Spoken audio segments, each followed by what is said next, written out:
Marijuana's natural, cocaine's natural. No, these could be potentially problematic. They're not, I would not say that they're necessarily safe, and I've had patients have significant problems with valerian root, kava kava, and a few other drugs. But think of it this way. Any substance, if it changes the way one feels by making you sleepy, by waking you up, by changing your mood or energy level, this is suspect. The 6-hour energy drinks, suspect. Monsters, I think, are suspect. And especially those things when they mix them with alcohol, it's a bad idea. So let's talk specifically then, we'll go back to pain, because it's one of the things that I do the most. Well, a lot of people who are opiate addicts or addicts in general say, well, they're going to save the best pain meds for the non-alcoholic addict people. I want the best pain meds. I deserve the best. Not true. Not true.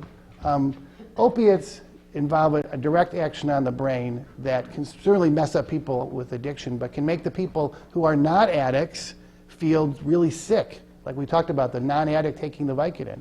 It's not that great in a lot of ways. I think I want to dispel the myth that the best thing in the world is to get an opiate. It's not. The best thing is to have your pain go away if you're in pain. And there's lots of things that you can do that are highly effective. But there is this imagination, this strong belief that you need to get Vicodin or Norco to feel better when you're in pain. And it's really not the case. Many patients do really well with anti-inflammatories and Tylenol, especially when they're combined. They're very powerful. And clearly the problem is simply this. When you run into patients, when we have patients that we see, when you're a patient and you're in pain, the medications like tramadol, which we could give an addict to control their pain, will activate the system and cause cravings for whatever the drug is. Remember that center, it is hooked into your memory, your logic, your emotions, all those brain centers. The first chemical probably activates that center, that system, to some degree, and it starts to turn on, and that pleasure is felt, and the nucleus accumbens acts in this abnormal way.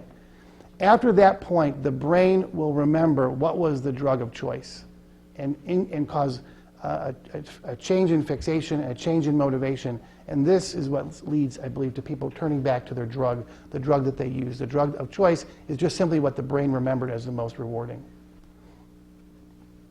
Many patients who are in recovery and who have pain, who I've treated, come to me sometimes before I've seen them and told them to avoid opiates for their pain, or just after surgery and are getting pain control.